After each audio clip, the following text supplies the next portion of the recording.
Et du coup, cette ombre-là, c'était vraiment ce parallèle entre la personne que j'étais au quotidien, qui était moi-même en même temps, quoi. J'avais ni dans l'un ou dans l'autre l'impression de me travestir, mais en tout cas, c'était deux facettes de moi. Et du coup, j'aimais ce dédoublement-là. Et puis l'ombre, c'est aussi cette personne qui te trahira jamais, qui sera toujours avec toi, toujours liée.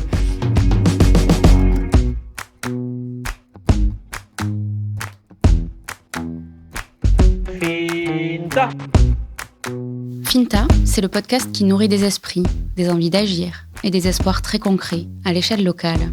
Finta part de l'Aveyron pour explorer ses voies, autopsier ses racines, décortiquer ses enjeux, avec celles et ceux qui s'y engagent, aujourd'hui pour demain, ici et maintenant. Je suis Lola Cross, je suis journaliste, et je vous emmène cheminer avec moi. De son ombre, il n'en a pas peur. On pourrait passer une vie à la combattre, à courir plus vite qu'elle, à ne pas sursauter quand elle nous passe devant ou se dédouble sous nos pieds. Lui a choisi de la prendre par la main, de danser avec elle, d'en faire un compagnon de route, le plus fidèle d'entre tous, et de l'apprivoiser en nous prenant tous à témoin. Andreas Touzé a commencé à écrire sur les coups de 10 ans. Il ne sait plus très bien quand ni comment. Toute son adolescence, bouillonnante et torturée, il l'a couchée sur papier jusqu'à devenir L'Ombre, en 2015. Lauréat du prix Nougaro, premier titre et première partie, son nom s'impose sur la scène rap, centimètre par centimètre, jusqu'à ce que ses textes s'entrelacent avec la lumière de Pierre Soulages, jusqu'à donner à L'Ombre un écho d'outre-noir inattendu. À l'aube de la sortie de son tout premier album, Ailleurs, en ce mois de mai 2023, Andreas Touzé a accepté de causer au micro de Finta, de ses doutes, de son tiraillement permanent entre l'urgence de s'exprimer et le temps long de l'écriture, de son attachement à ses racines aveyronnaises quand tout son art l'appelle ailleurs. Ce sont autant de sujets introspectifs que nous avons abordés ensemble dans ce nouvel épisode de Finta. Bonne écoute. Andreas, est-ce que tu peux me dire où est-ce qu'on se trouve ? On se trouve dans mon appartement à Toulouse, lieu que j'habite depuis 5 ans maintenant. Je suis arrivé pour faire une formation dans la musique et j'y suis resté. Voilà. Quel lien est-ce que tu entretiens avec tes racines aveyronnaises ? C'est un lien qui est pour moi hyper important, hyper fort, même si j'ai pas forcément à court terme envie de retourner vivre là-bas, mais c'est important pour moi d'y retourner de temps en temps quand même, régulièrement, pour voir la famille déjà, et puis pour se sentir aussi chez soi, quoi. J'aime bien me balader dans les rues de Rodez ou quoi, ça me rappelle quand même pas mal de souvenirs. Et c'est aussi pour ça que je défends que le projet de l'ombre, du coup mon projet vient vraiment de là-bas et s'installe et s'ancre vraiment dans ses racines. C'est vraiment important pour moi ça. T'arrives à dire en quoi, au-delà des souvenirs ? Je crois que ça me rassure en fait. C'est un côté rassurant, je crois, pour tout le monde en fait, de savoir d'où l'on vient. Et moi je sais que dans cette longue route qui est la musique et qui est mon projet et tous les gens que je peux croiser un peu partout en France ou quoi, ça me fait du bien ouais, j'avoue, peut-être un côté un peu chauvin en fait, de me dire je suis content de venir de Rodez. Voilà, je sais pas pourquoi, en tout cas c'est ma fierté et je suis content de le défendre. Donc tu dis que tu es parti de Rodez pour tes études, tu as fait un petit saut par Castres oui, c'est vrai. En 2016 pour un DUT. Ouais, j'ai fait mon DUT là-bas effectivement. Donc ça, tu dis que c'est la case pour faire plaisir aux parents. Exactement. Ça a vraiment été l'étape où... ouais, moi, à m'écouter, j'aurais même arrêté avant le bac. Donc, j'étais dans un état... J'étais pas très, très scolaire. Voilà, j'étais plus dans ma tête et dans mes pensées. Et j'avais envie de faire de la musique, écrire des choses, etc. Et puis, en fait, je suis quand même allé jusqu'au bac. Et puis, après le bac, il fallait quand même faire quelque chose. Et du coup, effectivement, j'ai fait ce DUT qui était un mélange entre de la communication, de l'audiovisuel et de l'informatique. Ça s'appelle MMI. Et ça m'a permis quand même d'avoir un bac +2, donc de rassurer un petit peu les parents. Et voilà, pour qu'ils soient très fiers de moi aujourd'hui, donc c'est cool. Et donc tu arrives à Toulouse, mais est-ce que ça veut dire que en Aveyron, tu te sentais trop à l'étroit, que tu n'aurais pas pu faire ce que tu fais aujourd'hui en vivant là-bas ? Je pense que oui, ça aurait été compliqué. En Aveyron, et on le sait, on est souvent quand même... on peut se sentir vite à l'étroit quand même entre les personnes qu'on croise, les lieux où on va, c'est souvent assez répétitif. Et moi, j'avais besoin aussi effectivement de quelque chose d'un peu plus grand. Et puis l'accès aussi à Paris, finalement. J'avais pas envie d'être directement dans Paris. Mais le fait d'être à Toulouse, c'est quand même... on croise des gens de Paris qui viennent, qui repartent. Il y a quand même du passage. Il y a une espèce de vie quand même. Il y a vraiment dans ces villes-là, hein, Bordeaux, Lyon, tout ça, c'est quand même des villes qui vivent dans l'art quand même. Alors oui, même si on est plus ou moins rattaché par Paris à un moment donné, on arrive quand même à faire des choses, quoi. Plus que vraiment quand on est au fin fond de la campagne, j'ai envie de dire. Donc Toulouse, c'était cet accès-là qui était cool pour moi. Est-ce que tu dirais que tu écris différemment selon les lieux où tu te trouves ? C'est une bonne question. Je pense que oui. J'ai jamais fait l'expérience vraiment concrètement, mais je dirais que oui, parce que je pense que quand je suis en Aveyron, j'ai une espèce de... J'ai moins de... Comment dire ? C'est pas la pression, le mot, mais je prends plus le temps, je pense, de faire les choses. Ici, je suis plus dans l'urgence, mais c'est aussi un exercice que j'aime beaucoup, l'urgence. Donc, au final, ça me déplaît pas. Mais voilà, ici, j'ai l'habitude d'aller de temps en temps voir mes confrères en studio et puis en une après-midi d'essayer d'écrire un morceau. Alors qu'en Aveyron, j'aurais plus tendance à aller me balader, à écrire 2-3 phrases et puis à continuer le texte plus tard, etc. Donc, effectivement, je pense que ça m'amène, la réflexion m'amène à me dire que ça serait différent, ouais, de composer ici et là-bas. Et quelle place ont les lieux dans ton processus d'écriture ? Alors, c'est assez important pour moi. Sur le début de carrière, on va dire, j'ai beaucoup changé ma manière d'écrire, de composer, de faire. Sur le premier EP qui est sorti en 2017, c'était beaucoup de textes, on va dire mes premiers textes écrits dans ma chambre en Aveyron, à Rodez, etc. Ensuite, le deuxième EP, ça a été un entre-deux où j'étais dans mes études. Donc, j'avais commencé à composer des sons avec des amis de l'IUT notamment. Et puis là, du coup, le premier album que je prépare, je l'ai fait vraiment, pour le coup, en studio, vraiment. Donc, c'était, comme je disais tout à l'heure, des sessions de 4 heures en studio, une après-midi en studio, où on part, entre guillemets, de rien, même s'il y a quand même des phrases notées sur le portable ou quoi. Mais il y a des choses qui sont en moi, mais il n'y a rien d'écrit, en fait. Et puis après, on écrit et on se donne des petits défis comme ça, en 4 heures, écrire, développer une idée, etc. Donc, ça s'est fait beaucoup comme ça dernièrement. Mais là, par exemple, pour la suite, pour la petite confidence, là, j'ai plus envie de faire cet exercice-là non plus, parce que j'ai l'impression d'avoir fait le tour aussi de ça. Et là, j'ai plus envie maintenant d'essayer de prendre du temps à l'extérieur, partir avec des compositeurs, par exemple, pendant une semaine, par exemple, dans un endroit plutôt isolé, plutôt à la campagne, par exemple. Ou pas, d'ailleurs, j'en sais rien. Mais en tout cas, d'être dans des endroits plus isolés pour écrire et voir ce que ça peut amener aussi, cette forme de méditation dans un lieu pendant une semaine. Voilà, d'avoir moins ce truc-là de aller au studio, il faut absolument que j'écrive un son, quoi. Voilà, j'aime bien changer, en fait, de dynamique. Mais juste avant d'arriver sur ton album, justement, je voulais t'en parler de tes habitudes d'écriture. Donc, tu dis que tu aimes changer, mais est-ce qu'il y a quand même quelque chose, un détail dont tu as besoin ? Est-ce que tu as besoin d'écrire le matin, le soir ? Est-ce que... Non, en vérité, j'ai pas tant d'habitudes comme ça. Non, vraiment pas. Pareil, ça correspond vraiment à des périodes.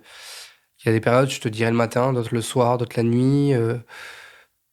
Ce qui est sûr, c'est que j'ai souvent besoin soit d'être avec le compositeur, donc la personne qui est en train de faire la musique avec moi, où j'ai vraiment l'impression d'être dans un truc de création avec lui, soit vraiment d'être isolé, quoi. J'ai du mal à être avec des gens ou autour.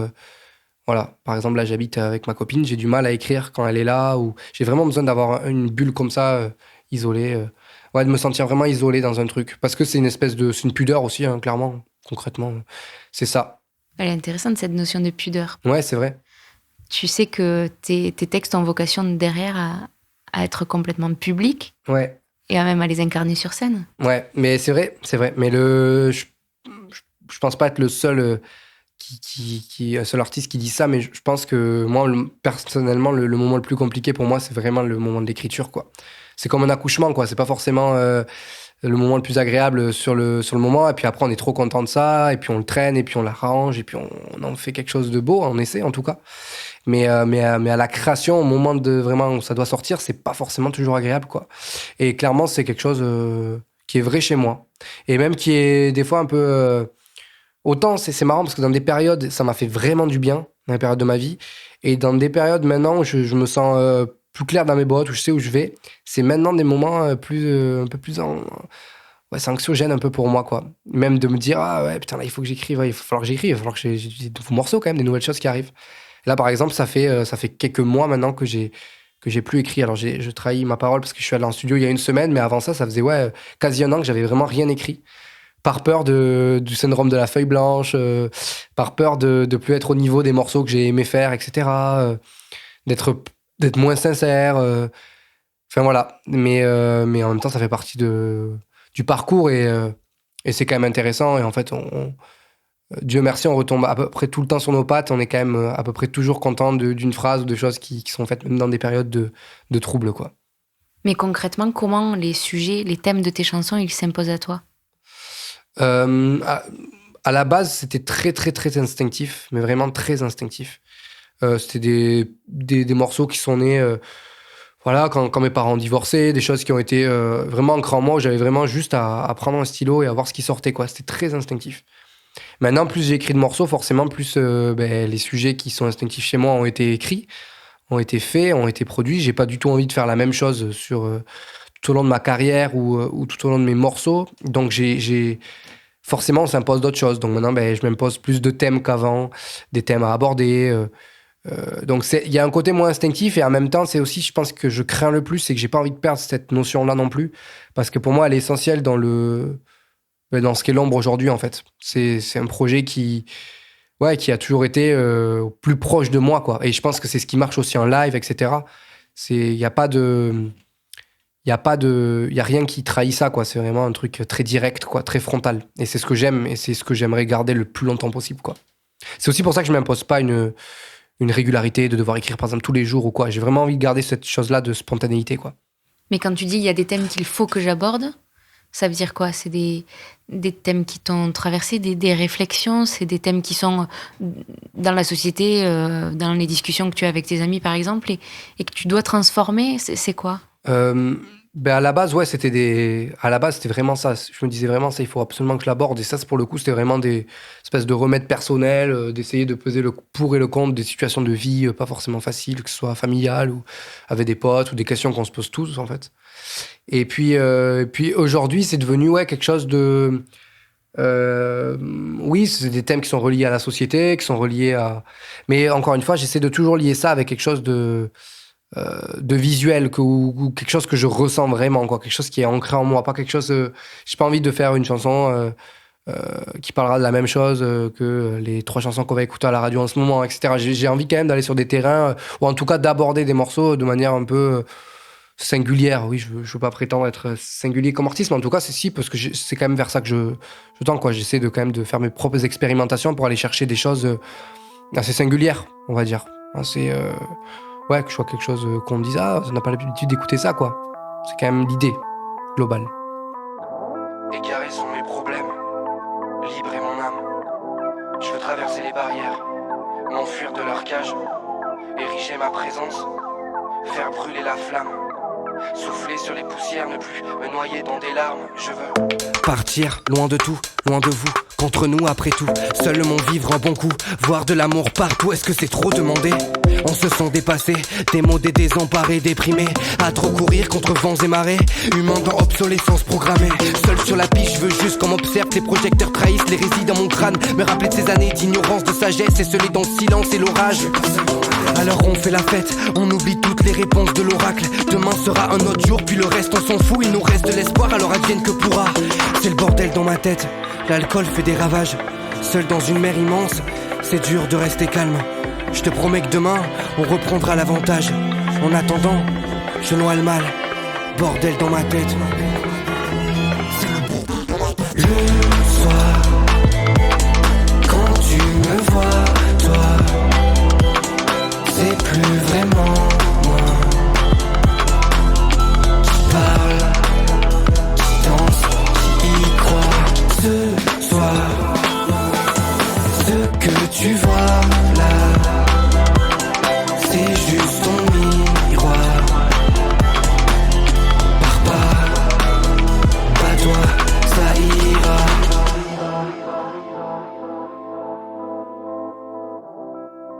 Donc là, si on se rencontre aujourd'hui, c'est parce que tu es sur le point de sortir ton premier album.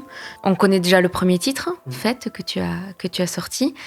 Cet album, il vient après 2 EP, donc Au Trouble en 2017, 5 titres, et La Lumière du Noir en 2020, 6 titres. Tu dis que tu récoltes aujourd'hui ce que tu as semé, centimètre par centimètre, depuis des années, depuis que tu écris des chansons dans ta chambre d'ado. chaque centimètre qui te rapproche de ton rêve de gosse. Et c'est quoi ce rêve de gosse ? Ce rêve de gosse, c'est le rêve de, j'ai envie de dire, d'être entendu un petit peu. Il y a une notion comme ça de... moi, quand j'étais petit, je dansais dans mon salon, je chantais des chansons, je faisais des reprises, et voilà, il y avait 3 personnes, quoi. Il y avait mes parents, c'est tout. Et j'avais ce rêve que dans ce salon, il y ait une salle remplie avec des gens qui se sentent concernés par ta musique, par tes propos, parce que tu as envie de mettre en avant. Donc c'est ça, ce rêve... le rêve le plus profond, effectivement, c'est d'essayer d'acquérir un public un peu partout en France et d'essayer de pouvoir faire une tournée comme ça où des gens se ressentent dans ces mots-là, dans ces titres, en fait, tout simplement. C'est ça le rêve que je porte. Donc, c'est pas d'être connu, c'est d'être entendu. Non. Ouais, exactement. C'est vraiment ça. Pour le coup, c'est pas... pour moi, c'est pas une fin en soi d'être célèbre. Je recherche pas forcément la célébrité. C'est pas dans le sens d'être célèbre que je recherche ça. C'est plus effectivement dans ce sens-là d'être entendu et de sentir que ce que j'ai vécu, ce que je vis, ce que je ressens, ça peut concerner d'autres personnes et en fait qu'on se dise à la fin, putain, mais en fait on est tous pareils. On a tous eu envie de ça. Moi, j'ai grandi avec ça. J'ai grandi avec notamment un groupe qui s'appelle Fauve. Et pour moi, c'était exactement ça. Ça arrive dans une période de ma vie où j'avais exactement besoin d'entendre ce qu'il disait. Et ça m'a tellement fait du bien, en fait, clairement, que c'est un peu la même idée que j'essaie d'entrevoir avec l'ombre, d'avoir un projet comme ça qui puisse parler, où les gens peuvent se dire à la sortie d'une écoute, putain, mais en fait, c'est exactement ce que je ressens aussi. Ça fait plaisir de l'entendre, de se sentir moins seul et d'avoir cet aspect-là, quoi. C'est ça le but ultime. Dans la musique, il y a la poignée de ceux qui sont en haut de l'affiche, vraiment ceux qui brillent, qu'on entend sur toutes les radios, toutes les télés. Puis il y a tous ceux qui cravachent dans l'ombre. Je l'avais pas écrit celle-là, mais elles sont ça arrive souvent. Et toi, tu fais peut-être partie de ceux-là. Il faut quand même de la persévérance pour arriver à se dire que oui, j'ai quelque chose à dire et oui, ma place, je la prendrai. Qu'est-ce qui te fait tenir, toi ? Ouais, c'est vrai. C'est vrai que c'est une longue route et ça, je l'emploie souvent. D'ailleurs, dans l'album, j'aborde souvent cette notion-là de route, notamment dans le dernier morceau, qui explique, c'est comme un peu une contemplation d'une route avec des virages, des hauts, des bas, des immensités, puis qui redevient très fermé avec des forêts, etc. Donc tout ce truc-là d'avoir différents angles de vue sur la route, sur ce qui se passe, parce que c'est ça l'histoire de nos vies aussi.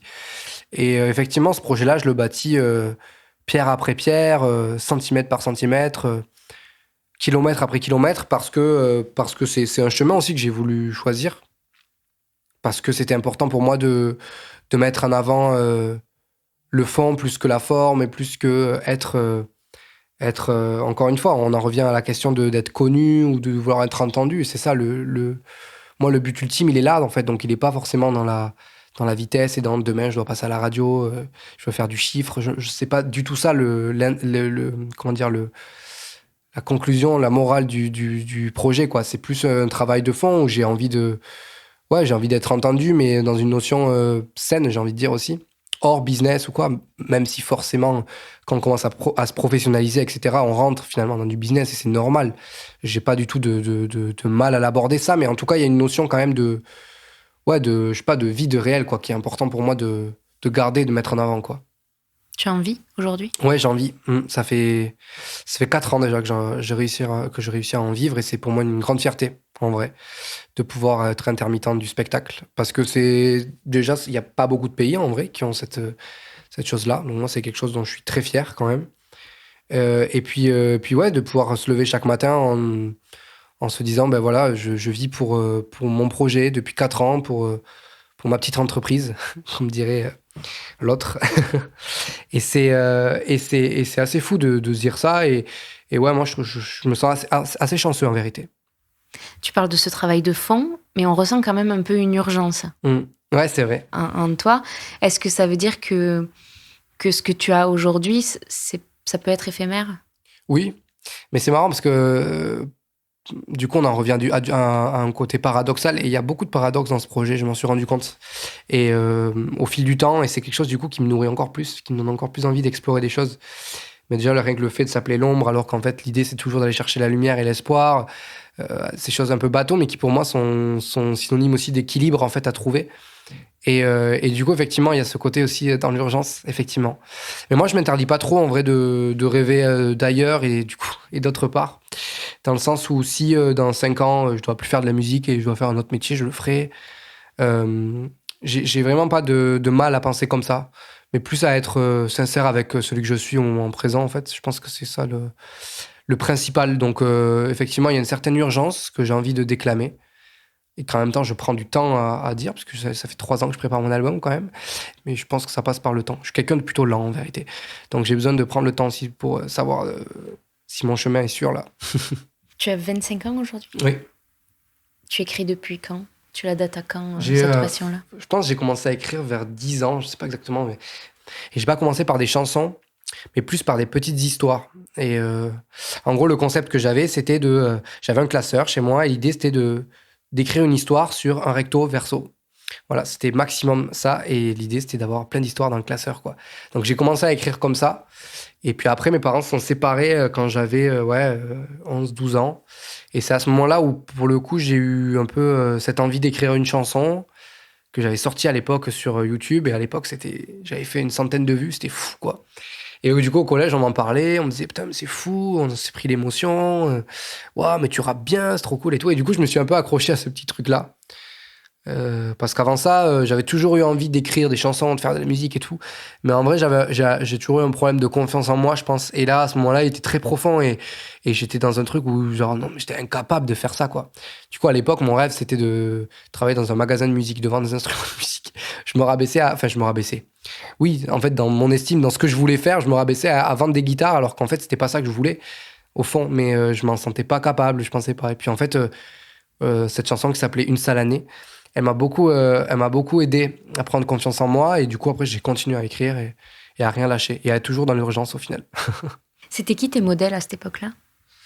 Je pense que mon modèle premier, c'était mon père, déjà.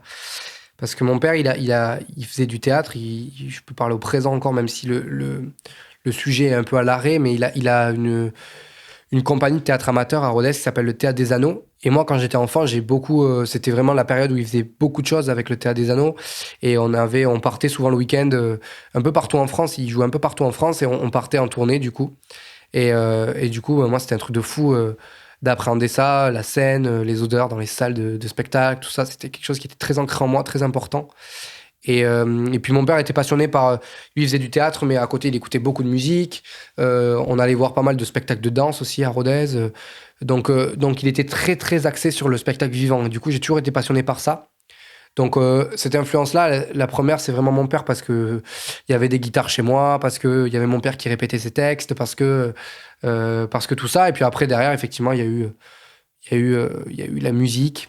Et à cette période-là, j'écoutais beaucoup de rap au début de mon adolescence, parce que je crois que ça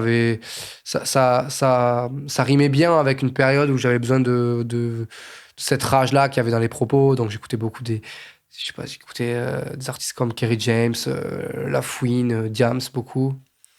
Ouais, ces artistes comme ça qui étaient vraiment dans ce truc-là de choses à dire. Ce côté rap, en fait, ce côté beaucoup de mots à la seconde et tout. J'aimais bien, moi, cette idée-là. Et donc, du coup, j'ai grandi pas mal avec ça, mais en même temps, à la maison, il y avait tellement de musique qui tournait différente que j'ai absolument pas écouté que ça. Donc, j'écoutais beaucoup de choses. Et il n'y a pas que de la musique. Parce qu'après, j'ai fait de la danse, et du coup, il y a aussi de la danse qui m'a inspiré. Voilà, je parle beaucoup. T'as arrêté la danse ? Ouais, j'ai arrêté la danse. J'ai fait 3 ans de danse en tout, à Rodez. C'était dans les périodes lycée. Et ça a été très formateur pour moi, notamment au niveau scénique, en vérité. Ça m'a quand même appris pas mal de choses sur mon corps et sur ma façon de bouger et de voir les choses. Tu parlais de la rage que tu avais à sortir à tes débuts. On l'entendait dans ton premier EP, cette rage-là. Ouais, carrément. On sentait ton besoin de t'exprimer. Ouais. Et aujourd'hui, tu es plutôt dans l'introspection, tu parais plus serein. C'est la sagesse de l'âge ? Ouais, il y a un peu de ça. Après, il y avait un truc aussi où effectivement, ce premier EP, moi, il m'est très dur à écouter aujourd'hui, parce que c'était des textes c'était très jeune pour moi et tout, mais en tout cas, la petite chose qui peut encore me toucher en écoutant ça, c'est vraiment effectivement cette urgence-là que j'avais à ce moment-là, où putain, j'étais dans un truc... c'était marrant, parce que limite, on comprenait même pas ce que je voulais dire, mais j'étais tellement dans ce truc-là qu'en fait, c'était quand même touchant, quoi. J'ai l'impression qu'il y avait vraiment ce truc. Et en live, c'était pareil, quoi. Je me rappelle de pas mal de retours comme ça de gens qui me disaient franchement j'ai pas compris grand chose de ce que tu m'as dit parce que ça part dans tous les sens et tout ça, mais il y avait tellement ce truc d'urgence, on sentait que t'en avais besoin, qu'en fait ça touchait, t'avais envie d'être là quoi. Et c'est vrai que c'est quelque chose qui m'a beaucoup nourri. Et puis après avec l'âge, après avec l'expérience aussi, j'ai eu envie de plus poser les choses, de garder ce côté spoken word, donc de texte quand même qui va vite, où il y a beaucoup de mots et tout ça, mais d'essayer de le canaliser quand même et d'être dans quelque chose de plus construit déjà, et puis de plus lisible aussi. Donc tu le dis, ce premier EP, il était difficile presque à écouter aujourd'hui. Ouais, clairement. Et donc là, tu as basculé dans le travail depuis 3 ans d'un album, donc ton premier. C'est un exercice qui est complètement différent quand même, l'album, d'écrire combien 12, 13 Ouais, 12 titres. 12 titres, qui est une cohérence entre eux, une unité, à la fois de la diversité dans les sujets. Qu'est-ce qu'il t'a appris, cet exercice? Déjà, il y a eu quand même le deuxième EP qui a quand même été, qui a été important dans ce passage du premier, du coup, celui qu'on vient de parler, à l'album qui arrive. Le deuxième EP, il a été quand même ultra formateur parce que du coup, j'ai essayé vraiment d'éviter toutes les petites sottises que j'avais pu faire sur le premier, des choses forcément de début de carrière où j'avais 18 ans, j'étais juste moi et ma sincérité et droit devant, aucune notion de musique, aucune notion d'écriture ou quoi. Donc c'était vraiment très très brut. Et dans ce deuxième EP, j'ai rencontré du coup Clément Libre qui a réalisé cette EP et qui a réalisé aussi une grande part de cet album. Et c'est quelqu'un qui m'a beaucoup aidé sur ce parcours musical, qui m'a aiguillé parce que, encore une fois, je suis pas musicien et j'avais besoin d'avoir quelqu'un qui arrive par la musique aussi à souligner mon propos. Comme il était hyper dense, c'était quand même un sacré objectif, quoi. De faire en sorte que ça soit lisible, que ça soit cohérent, tout ça. Et donc, je le remercierai jamais assez parce que c'est quelqu'un qui m'a fait confiance et grâce à lui, j'ai pu sortir cette EP qui s'appelle La Lumière du Noir et qui m'a beaucoup appris, beaucoup apporté et qui me nourrit et qui est, pour le coup, je suis encore très content de le jouer en live, celui-là, donc c'est trop cool. Et qui m'a emmené ensuite, du coup, vers cet album-là que je m'apprête à sortir. J'ai vraiment été éduqué au disque, moi, vraiment avec mon père qui écoutait beaucoup de musique. Je me rappelle, tous les samedis après-midi, on allait... samedi matin, j'avais foot et le samedi, en début d'après-midi, je partais à la médiathèque de Rodez avec mon père. Et chaque semaine, on ramenait 5 CD à la maison. Ou voilà, pendant une semaine, on les ponçait. Du coup, j'ai toujours été dans ce truc vraiment de disque, d'œuvre, vraiment, en sens large du terme, de piste 1 jusqu'à la 12, il se passe quoi à l'intérieur, etc. De contemplation de tout ça. Donc pour moi, quand on m'a dit, allez, on fait l'album ou quoi, j'avais quand même pas mal de pression. Et en même temps, je sentais que, voilà, j'avais eu 2 EP.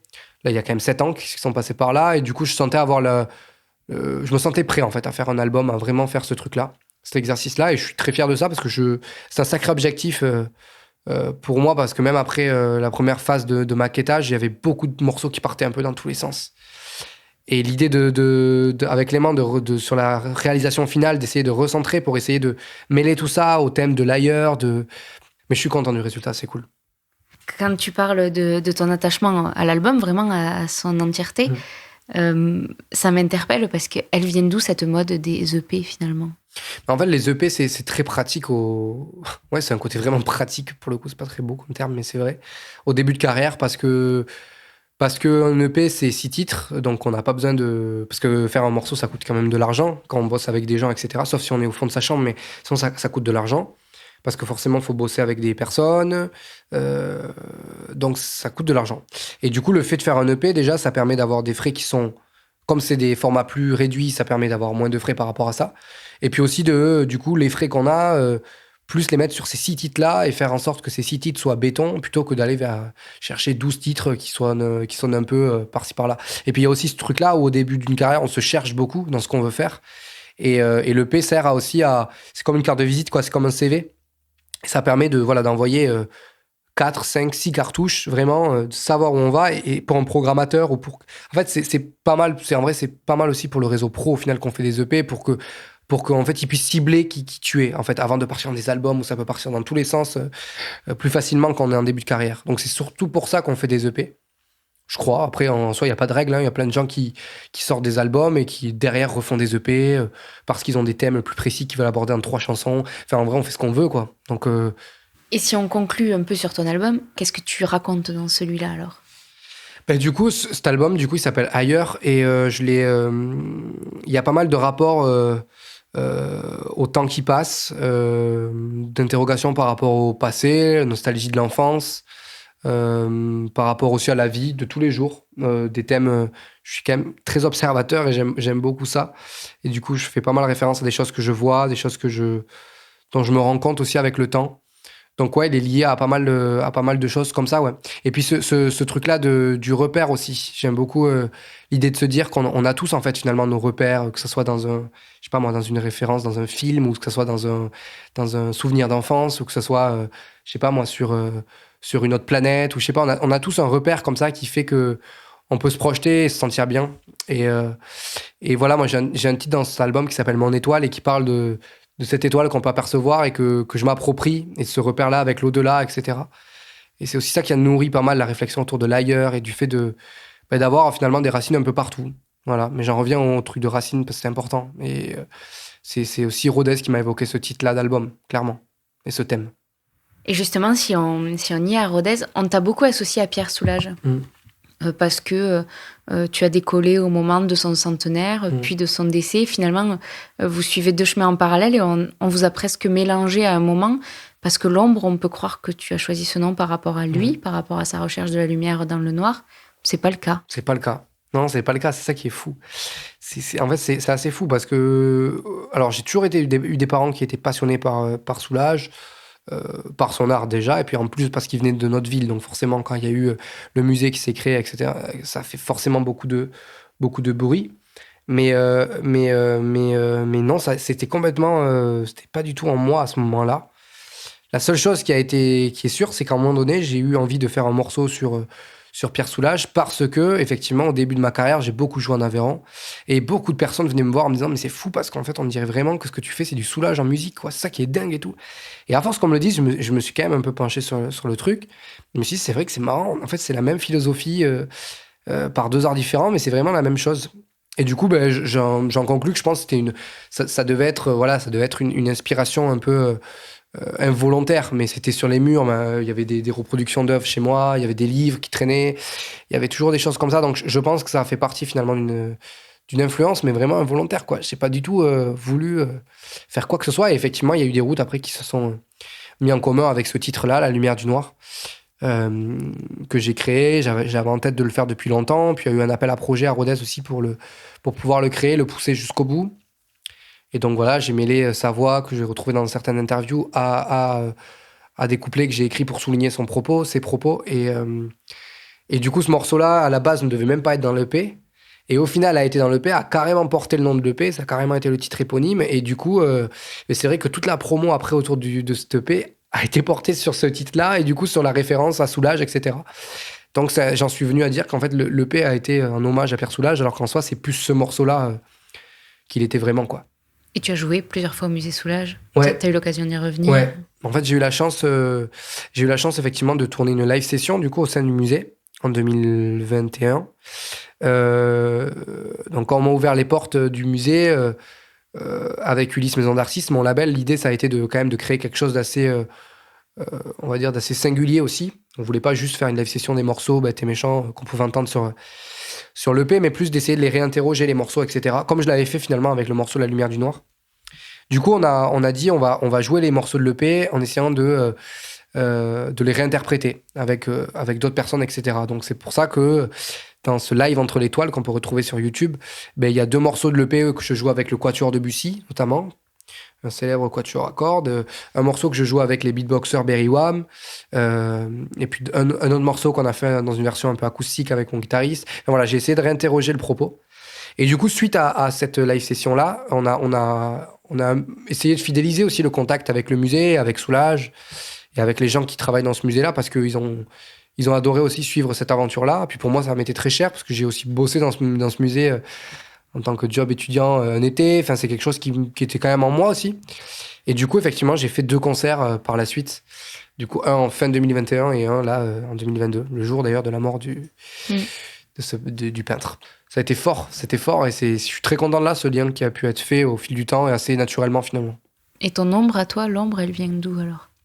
Elle vient en premier, elle vient de cette personne-là qui avait un côté un peu, comment dire, un peu solo dans sa tête, dans sa jeunesse, où j'étais un garçon qui avait plein de potes à l'école et tout, mais pour le coup, quand je rentrais à la maison, j'étais quelqu'un de plutôt différent, plutôt introverti, plutôt dans ma tête. J'avais des potes imaginaires, je faisais des spectacles dans le salon. Encore une fois, j'avais l'impression d'être devant des zéniths complets. Enfin, tu vois, j'avais vraiment ce truc-là d'enfant rêveur à mort, quoi.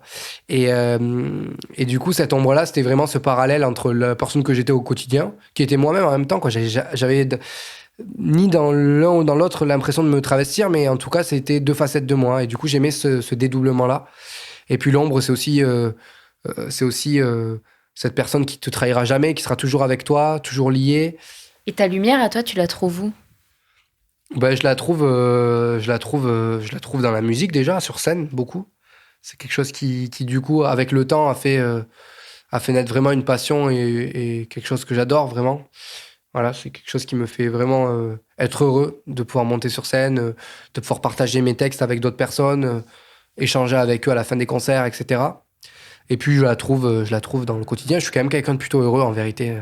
C'est vrai que des fois les gens ils me connaissent pas, avec les textes que j'écris, ils se disent waouh, ce mec il doit être complètement perché, complètement noir et tout. Alors qu'en soi pas du tout. J'ai aussi je suis quand même vraiment attiré aussi par l'espoir et par la lumière et tout ça. Mais je suis quelqu'un de plutôt sensible aussi, qui se remet beaucoup en question et qui est sans cesse aussi dans des questionnements, dans des choses comme ça.